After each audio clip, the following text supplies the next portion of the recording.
What's up mga idol? So ayan, another video, another shoes na naman tayo dito sa Gymsole. Kung naghahanap ka ng quality pero affordable na sapatos, saktong-sakto yung napuntahang mong page, saktong-sakto yung napanood mong video. Kaya nito mga idol, meron ako ipapakita sa inyo na yung sapatos, solid mga idol pero mababang presyo. Isa-isahin natin. Meron tayo dito mga idol na size 41 na New Balance 530. Ito yung colorway niya. Check nyo naman ng quality niyan mga idol, ng bawat details niya. Ayan, sa side, yung ilalim, tapos ito sa top, tongue part niyan, ayan. Solid na solid yung collar line. Bawat stitch niyan mga idol, ayan sa malapit. Ang linis, pati yung dikit sa midsole. Ito naman yung kanyang midsole, ayan. Kung gaano kalambot. Solid yan mga idol, NB. For only 999, kakaroon ka na ng New Balance na 530.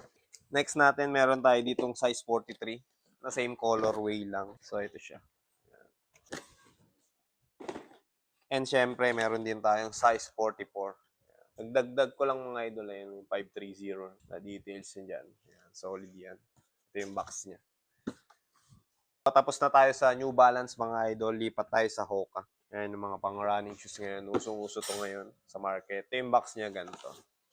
Bali mga idol, ito yung Hoka Clifton 9. Ito yung tindig nyo. Sa top, kabilang side, sa ilalim. Sa side niya mga idol, nandiyan yung Hoka. Yan. Tapos yan, may design lang yan na details na red color. Sa kabilang side, ito. Ito yung pinaka-logo ng Hoka. Sa likod naman, ito yung design niya. Tapos ayan, sa top, may nakasulat lang dito sa bandang lace niya ng Clifton 9. Ayan. Tapos ito yung ilalim. Ang ganda na midsole niyan mga idol. Yung tindig niya kapag suot nyo. Size ano naman to mga idol? Size 38. Stock na lang tayo nito mga idol kasi yung tuling sa ating maubos ng Hoka. Next, meron tayong ibang colorway, size 41. Same lang ng box mga idol. Ito naman yung colorway niya. Gray and black. Tapos sa midsole niya white.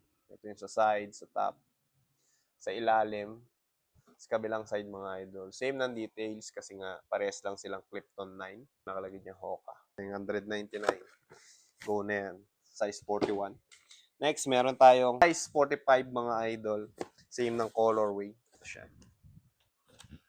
Solid yan mga idol sa mga tumatakbo. Or nagbabalak pa lang magsimula. Pwede sa inyo to. Ayan, budget meal pero solid na yan mga idol. Next, meron tayong size 43. Ayan, same ng colorway lang. Hoka. Next natin, mga idol, ayan, meron din tayo ditong Onitsuka, Mexico. Ayan, Patu. Onitsuka Tiger. Ito yung colorway niya. Size ano naman to mga idol? Size 44. So, ito yung ilalim niya. Pogi pa morman ito mga idol. Kahit mapa-short or pants, pwede yan. Size 44. Meron din tayo mga idol na size 43 naman mga idol. Same lang ng colorway. Yung box niyan, solid yung box mga idol. So, yun lang mga idol. Hanggang dito na lang yung video. Kung naghahanap pa kayo ng ibang klaseng sapatos, abang-abang lang kayo sa mga posting natin. Visit lang kayo sa page natin. Meron tayong mga video or picture na pinopost doon. Kapag kayong mga idea sa mga sapatos. Ayan. Baka meron kayong matipuhan doon. Then, syempre, kung meron naman na kayong mga gustong sapatos, send nyo lang sa page. Message kayo. Ayan. Hahanapin natin yan. Response agad tayo. Hindi naman tayo mga on-hand dito. Ayan. Sa mga nag-walk-in. Pwede yan mga idol. Basta mag-message muna kayo. Hanggang dito na lang mga idol. Salamat sa panonood nyo. See you on the next shoes. Cheers!